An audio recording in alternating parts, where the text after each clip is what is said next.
Jasmine Guy. Yes. Legendary. Good morning. Miss Jasmine Guy. Okay. Yes. Hello. Good morning. That's why I love living in Atlanta, because we're taught to give respect where respect is due. When I was trying to raise my kid, her teachers would say, "Oh, you don't have to say ma'am. You don't have to call me miss." I say, "Yes, she does. Y'all aren't peers." Right. She's 5. Yeah, right. Yeah, that's why we at where You we 30. at now. But in LA, everybody want to be young forever. Yeah. And so they hear ma'am as you calling them old. Right. Wow. It's a very different culture. You know, it's like a white liberal, everybody's kind of free, you know. Meanwhile, I need that structure for her. Yes. I needed it for me. Yep. And there's a reason for it. You know, I always ask my daddy, what's the thing with the hat, you know, the hat on inside the building? What's the thing about don't put your hat on the bed? Like, I didn't know if they were I don't do that. superstitions. Yeah. Or he said, well, the hat thing, it did become a sign of respect for the black man, you know, and taking it off was also a sign of respect for whose home you're entering. Oh, okay. There's some of the way we do is because we giving our own selves respect, you know. Yes. This is how we want our families to treat each other and our people. And growing up in segregated Little Rock, my father, you know, learned certain ways to show respect. And then he taught at Morehouse. Right. Okay. And he was, you know, endowing that on his students. Yes. But I had to ask about the hat thing because a couple of dudes I was seeing had hats on when they came into my house. But I was 15, 16, you know. I'm like, my dad's going to make you take off your hat. But I'm just talking about any kind of hat, you know. Yes. It wasn't like, you know, the hats, the fedoras. Yes. Whatever. Any hat. Yes. It's just like when you go in the church, you're not supposed to have on a hat. We were we were just talking about basically Dr. Martin Luther King. Of course, we just celebrated his birthday, and some of the things that he would be displeased with in 2024 of us as a race of people. And we came up with a whole lot of things, but I was also speaking with them about there's a lot to go over. Hey. I watched your show. So let's be clear. Martin Luther King. I'm like, okay, that's an interesting list. Martin Luther King one like So that. we're going to start with, what are we going to start with? Braids and fake nails or booty or what? Wow. I don't know what he would say, really. But I know that when you're not in touch with your young people, it could come off wrong. Right. Like when Cosby came up with the sagging or whatever he was talking about. I remember that. It caused a chasm. It did. You know, because I think up until then, young people had respect for Bill Cosby. Yes, they did. You know, but not if you're going to talk to us like that or like everybody's just outlaws and thugs and we got to do it a certain way. And what makes you you know, it puts you on what makes you the god of the guardian of culture. Of culture, yeah. Yes, you know, and so I think that timing is I think if Martin Luther King were here, I think his timing would be better than that because he seemed to have a worldview. Like he's fighting for black people, but he's also fighting for poor people. Exactly. Yes. He's fighting for poor people, but he's also fighting for the Vietnamese because they didn't do nothing to get this barrage of a war.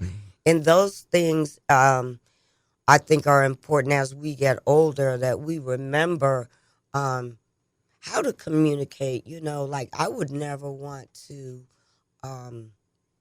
alienate my daughter. She's 24. Right. I got to listen to what things are important to her, how they talk to each other. You know, she's always telling me what I can and cannot say. Like she told me I can't say the bomb. She said, "Mommy, just say bomb," or really don't say it at all. Wow. Yeah, we don't say the anymore. I'm like, okay, what? Yeah. So yeah. I also know, want to right? say Picky. there was a place or something that happened in time in our culture where, you know, the voice of activists and philanthropists and entertainers that actually, you know, stood and spoke up for good. And I think that's kind of where Dr. Cosby really didn't realize that the tides had turned, it had changed, and now we're living in a culture where they're like, okay, well, you play basketball, you don't have the right to say this, or you don't have the right to say that. And I'm just trying to figure out, like, at what point did we not listen to the people that, you know, that showed us Black excellence? When did that change for, like, our people? How do you feel about that?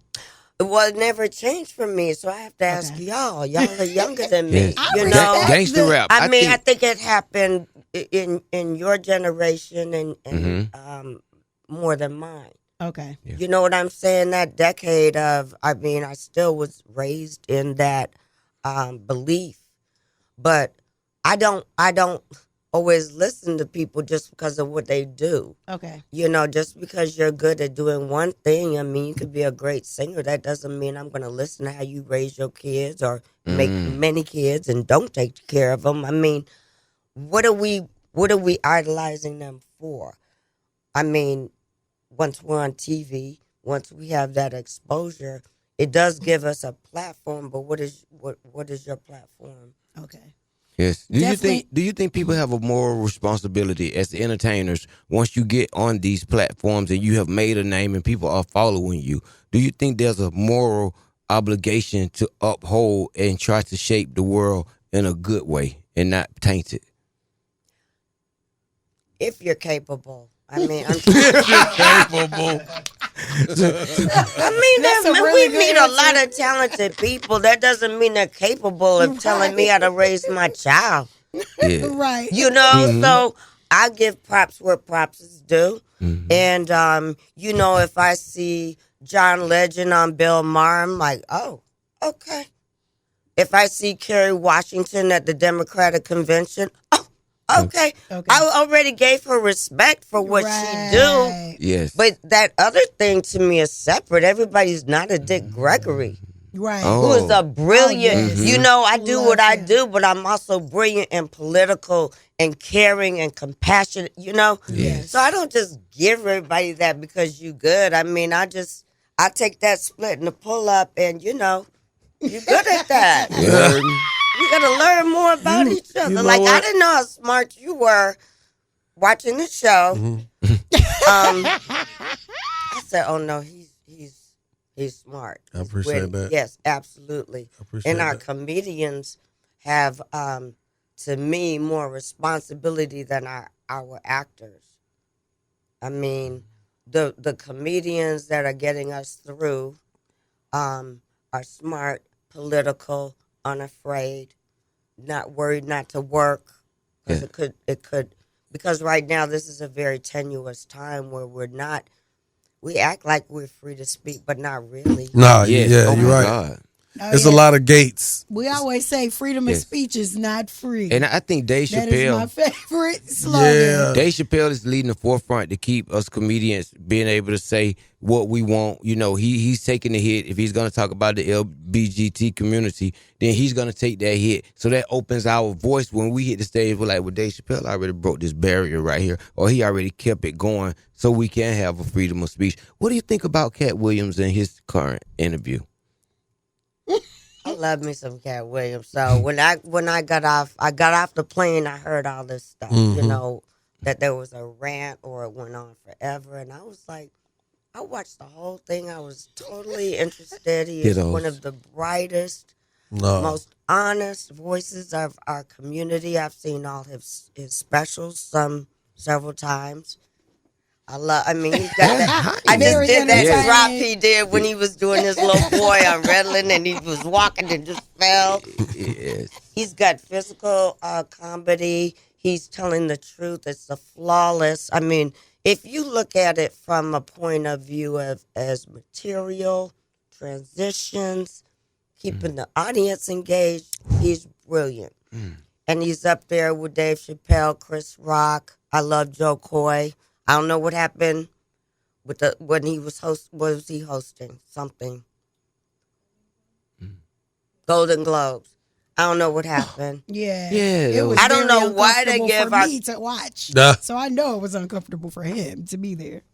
Yeah, I have Very to see interesting. that. I don't know why we give our comedians so much responsibility and then still expect them to be funny. Do you know that we are laughing at familiarity? Right. So if you don't say something that's familiar to me, or you're saying something that I couldn't say, That's what it is. you Yes. know, we're like, Yeah. you know. Yeah. You get the pass. But if you take Wow. that away from a comedian, then why are we listening? Then we could just talk in the barbershop. I wanted to ask you a question. I wanted to ask a bigger question because we got to get to it. Okay, we'll go ahead and ask you a question. Go ahead, Sean. Let's go ahead, John. Nah. Whose No, show but- was? It's John's It's show. his show. I was just, I'm enjoying the moment. They giving you some good questions. I want to ask you, did you see the adaptation of The Color Purple, and what were your thoughts on that? On the movie? Yeah. The movie of the musical. Right. Yes. Okay. I loved it, but I have seen the musical 4 or 5 times. I saw it on Broadway. I've seen it at the Fox. I've seen, and it's very hard to transition from stage to movies. And I thought they did a beautiful job. I thought the cinematography, the way they shot the dance, and of course the talent, was off the charts. So I mean, for me, now, the more we do adaptations or something, the further we get away from the original book. So the original book, if anybody's read it, it's not a long read, but it's a difficult, emotional read. That varied from the movie. Then the movie gets done. They do a musical based on the movie. That varies. Fun. Yeah. Yes. And I just appreciate that it's done in a way that still holds up. But I do recommend that people read the book. Right. Okay. By Alice Especially Walker. young women, yes, because that was the first time I ever heard of that kind of sexual abuse, that book was my introduction. I was like, what? Whoa. Wow. And how they, took her babies and she didn't have any say, and then she came. I mean, that book it hit my heart. So I have to accept that every time they do it, it's going to be slightly different. They're not going to focus on things that like Spielberg admittedly said, he felt totally out of his realm dealing with the sexual relationship between Suge Avery and Celie. So that's why it was it was intimated, but not, Yes, it was. it wasn't a Lee Daniels movie. Yes. Okay, so It wasn't like where I was going, okay, I get it. I know Right. what you're trying to say. Oh my God! Right. I feel the same type of way. I know what you're talking about. Okay. once again, we got the one and only Jasmine Guy in the Yeah. studio, and we're Yes. going to talk about your new project. I promise, but I have to know from you because we see that you are very into popular culture. And how did you feel about hearing about the arrest of Keefe D as it concerns Tupac Shakur's murder after all this time? I had to call the family first because I didn't, I hadn't, after years and years of, newspaper articles, investigations, not finding that, I don't know that I was really thinking about finding his murderer or Biggie's, because it seemed like everybody said, well, it's gang stuff, and we don't really look into that. We don't, we don't look into every time a black man gets shot or a little child gets shot. We don't have those investigative stories like we see on TV for our people. And I wasn't sure what their take was on it, and if but I think they're seeing it through, but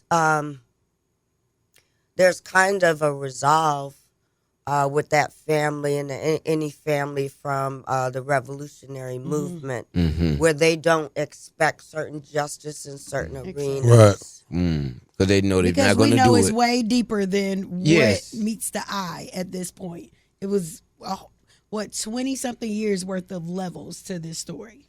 And we all talk and we all have our own take on things, and you don't really know, not even on social media. I'm just saying, how black people talk with each other. It's like, okay, that's got that, but I'll never say that in public. I'll never disclose that to white people. Right. Hey, Right. it's I don't know what that little area is called. people So don't have that no more. Have you gotten a chance to read your cast member and maybe friend Jada Pinkett's book? I haven't read the whole book. Okay. But I have I've watched a lot of her book touring interviews, and I'm listening to it on audio because I've been flying a lot in the last couple of weeks. That's another thing. I went from doing nothing to like Everything. Been working. what you gonna wear? I'm like, I don't know. I'm gonna wear the thing that I wear. Oh no, Miss Thing, we gotta get out of those Uggs and the hoodie. I'm like, Because okay. we spoke on it briefly. You speaking through the whole period of COVID, then your strike, Yes. the actor strike, and all that. Is that what you saying? You went from doing that. Okay, let's speak on that. What was that like for you? Because you just said something about your own personal account or something, and I wanted to get your personal account on. What was that like? Well, right before COVID, it happened in March. It was my birthday, and I went out with my friends. Like 5 of us went out to dinner, and that was the last time I saw anybody in person. Right. Wow. Then it was my publicist said, we're at a red carpet thing. He said, I just heard that Italy shut down. I said, what you mean, Italy, the whole country? The hell are we doing here on the red carpet? They're closing the whole country down. Yeah. Then I had to get my kid out of school. She was at NYU, sophomore. And Ooh. I was like, you don't understand. You got to come home. She said, Mommy, I have rehearsal tomorrow. And I said, your school is shutting down. Right. It was the very beginning of it. It still took me a week to get her to leave. And a lot of kids were stranded. Yeah. In years, well, a couple of weeks later when she got home, I said, I'm sorry to snatch you out like that, but do you understand? She said, Mommy, I'm very grateful. A lot of those kids couldn't get home, didn't have the airfare to get home. So say you live in Texas, you got to come up with $700. Yeah. Right? And yeah, it was a very trying time. And then when I kind of looked at everything, everybody was going through it. It was the first time that I was experiencing the blues, but everybody else was too. Yeah. Like usually I could call somebody Yeah. Get you out of to your get me out the ledge. Yes. That's what I'm saying. So that was weird. And then Right after that, we came with the strike, the actor strike. yeah, right after I started working again, some of the shows I was doing prior to COVID were coming back up. We had to do the whole mask. That was very hard. I'm sure you all had to do it here too. All the COVID rules. Yeah. So I was doing Harlem at the time, the show Harlem. I love Harlem. Me too. I had so much fun on that show. And I love those girls. I mostly work with Grace. Okay. But Grace when I'm with the Myers. other girls, yeah, it's just, and this is like, because that's when I lived in New York, I lived up there. And I just always saw it on TV as gray and boarded up. And the Harlem on this show is really beautiful. It is. When I walked onto the set of that restaurant, I was like, oh, okay. Now I understand You lit. where we going. You know what? I never would have imagined you to be this so lively. I mean, for real, like down, like So you much like one of them character. real ones. You know what I mean? Yes. No, I'm serious. I gotta give you that because I'm sitting here watching them like. You gonna find me somebody that's like 20 years older than you? I can't deal with no 40-year-olds. Oh yeah. Oh yeah. No, let me say I can't deal with 27. Oh Yeah, no, that's These young boys be hitting on me. I'm like, how old is your mother? Because she ain't calling me. So what's the lowest you'll go? What's the lowest you'll go on age? What's the lowest you'll go on age? Yes. 40. Oh, you do 40? You spunky. I believe you. You got the life. I mean, You should. I you always believe in dating. you in the know. I believe in dating They are lower. true. My wife They are is true. 15 years younger than me. Okay. And I can't, you get with the That youth makes and sense. it does make sense. And I shoot, Because man. we're at different levels at different times, of what I cannot do is finish the job that your mother was trying to do. Okay. You better Okay. start knowing something, It young gets in man. the way of my feelings about so you. we It's do- like if I'm your mama, I'm not going to want to, kiss you in the mouth. We do know Valentine's Day is coming up. What would be the requirements for a 40-year-old man to possibly have a shot with Jasmine Guy? Oh my gosh, are you kidding me? No, I'm not. I want to know. 40 and up. 40 and up, of course, yeah, of course. 40 I and would up. like somebody who can take care of themselves. Okay. You have to be specific. This is important. She just said So this. how Your is- rent, have transportation, credit, Yes. Yes. care about something other than yourself. Hey, man. I don't like men that live off of people. Ooh. And then my second requirement. That was all one. I was just giving you like That's a good one. That's good. That's You ain't getting nowhere if you ain't got topic this. and then the little footnote. yeah. Because I didn't know if you knew what that meant. That can mean something different people.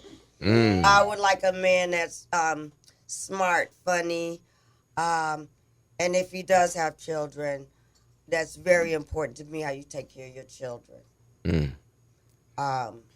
I don't know that I can respect. I need to respect and trust. Yeah. Yes. And I don't know that I can respect a man that has babies, don't take care of his babies. No, that's definitely would be a deal breaker, Sorry, right? I'm married. No, you're not. I'm just messing with you. No, You man. better cut that That's a out. I joke. don't want your wife hearing Yeah, that. She ain't gonna say nothing. Yeah, she should. Shit.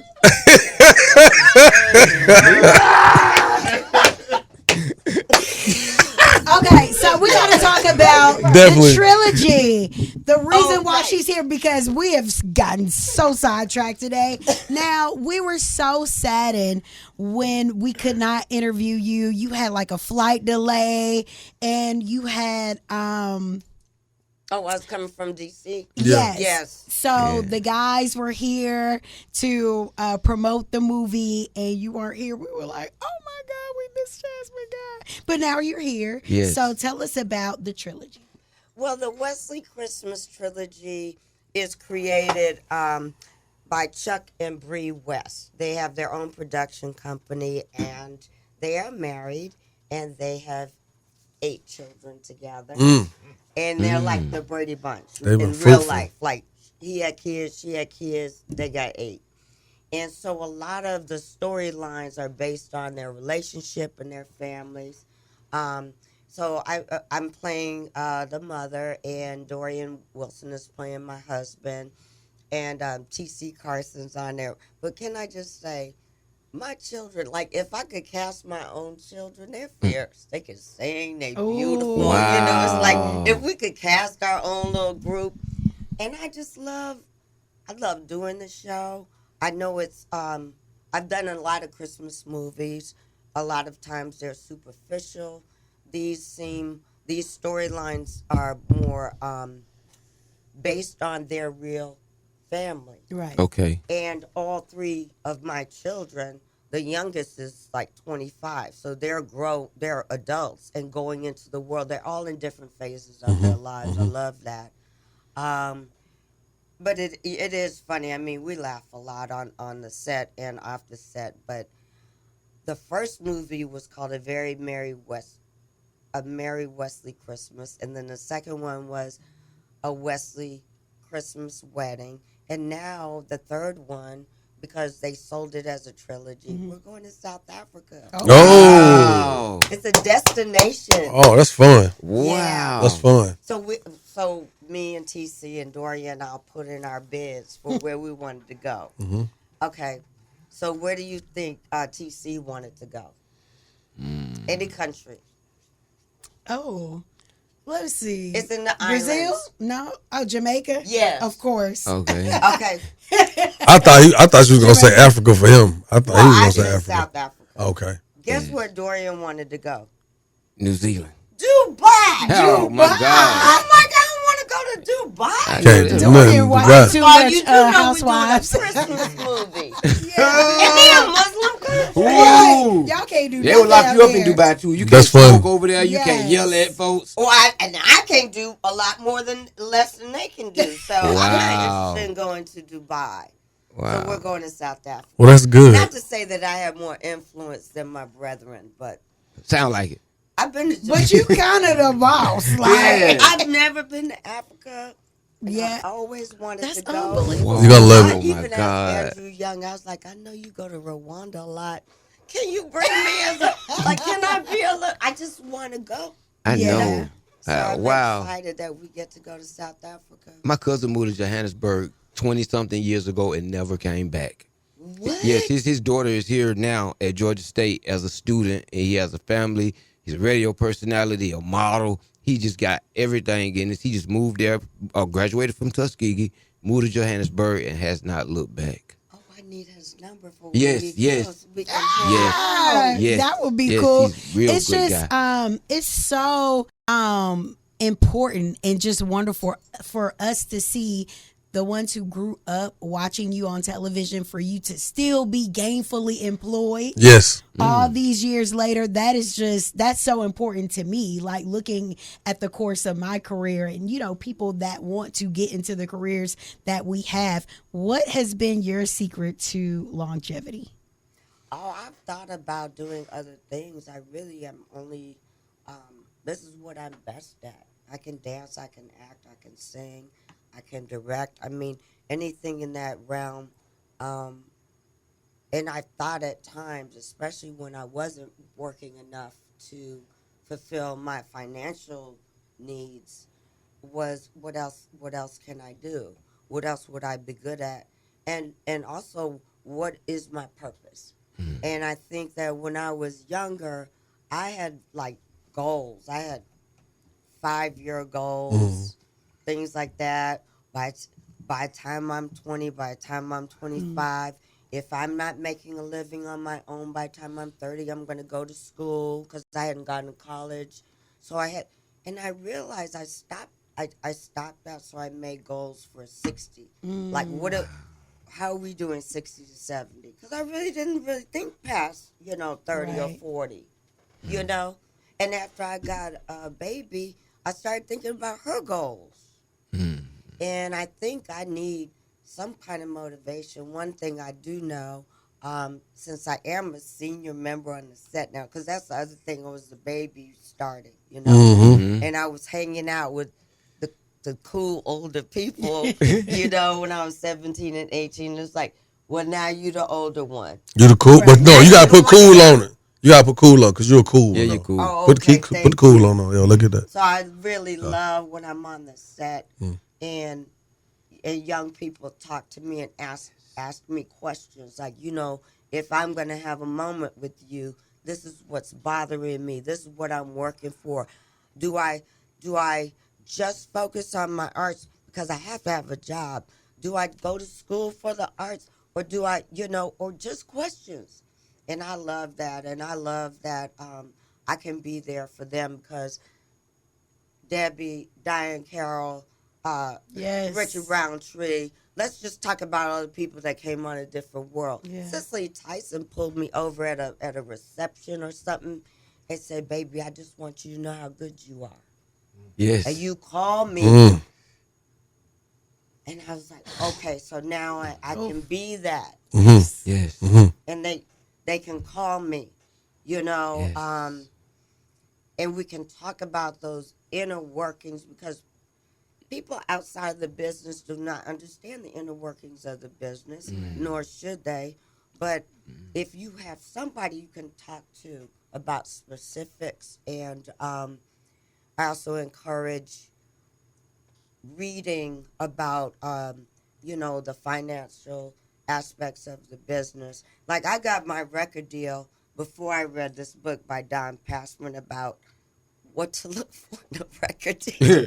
And I said, I didn't know. So I didn't ask, and I wasn't aware of how it worked. Yeah. I didn't know that every time I did a video that was coming out of your budget, budget, I wasn't, it just would have helped for me to read it before. Right. But I'm glad I read it after. Same with this book by Michael Caine on film acting.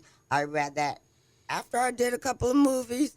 And then I said, I really don't understand the environment. And he talked about lighting, camera, lenses. I kept hearing language out. Yes. Key light. I didn't know what that was. It was just a cowboy. So I was always like this on the set. What's a martini? What's a cowboy? What's that? Something very simple, for example. When you have a close up, okay, so we're talking, and when you look at me, you should look at this eye, and when I look at you, I got to look at that eye, so that my eye is drawn to the camera. If the camera's here and they're getting me and John, I got to look this way, or else. And then as he gets closer to me, like when you're about to kiss, which I haven't had to do recently. But when I was young, I always said to kiss. Right? So as you're coming close, as I'm looking at you, I go cross-eyed. Wow. Because as my eye is drawn to you, I'm like this. So my close-up could be a little cross-eyed. Oh. Don't plan it on her, Josh. Hey, Josh. You know he got 9 kids. Seeing those little tips I learned. He was over there getting mesmerized. I was looking for my chopstick. I started to lick them lips. I'm like, oh, Jesus, you about to go in. Hey, so look, we got to talk about the reason you're here today. Young Jock in the Streetz morning takeover. We back with the one and only Jasmine Guy. Before we get out of here, Miss Shanique, you had a question you wanted to ask about. First and foremost, we got to say congratulations to her. Yes. Emmy as Outstanding Actress in a Short Form Comedy or Drama Series. Yeah. Thank you. How do you feel? I feel awesome. I mean, it's great to win something that you're not really thinking about, because when you are thinking about it, you're getting disappointed all the time. Right. So this way, it was just pure fun and joy, and I really feel like I won it for a different world and for Atlanta. Wow. Come on. That raised me. That's what's up. No, that's big right there. Congratulations on that. Yes.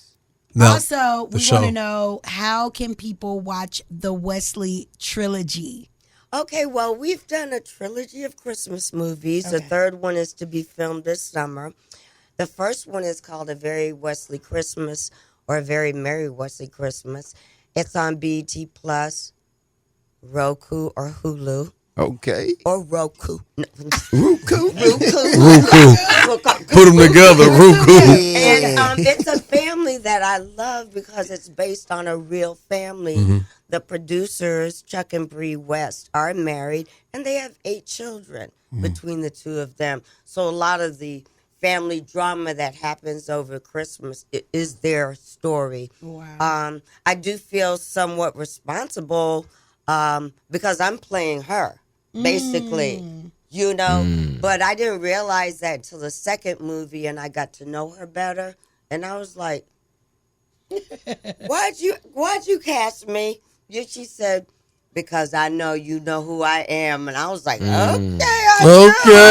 okay. We filmed in D.C., T.C. Carson, Dorian Wilson, Valerie Pettiford, and then my beautiful family.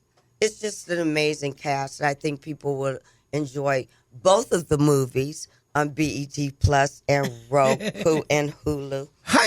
That's right. That's what's up, man. Well, I want to take the time to say thank you for joining us this morning, blessing us with your grace, thank you, and your knowledge and your down to earthness. You're really cool. I didn't know what to expect, to be honest. I knew that. Honestly, I'm gonna be honest. I thought you was gonna come in here really like super, just like the queen, like she's on Dynasty, right? Yeah, I really did. With the tiara and my little. But you blew me away, because I'm saying, like, you know what, you are so full of life and just I could tell you love what you do. You're passionate, and I love that, and it's very inspiring because there's a lot of aspiring people who don't get a chance to actually be able to sit in the presence of greatness like this. So I'm definitely happy to be here this morning. And Jock, I had a few things I thought about you before I came in. And I want to say I'm happy you're still married. I really like your wife.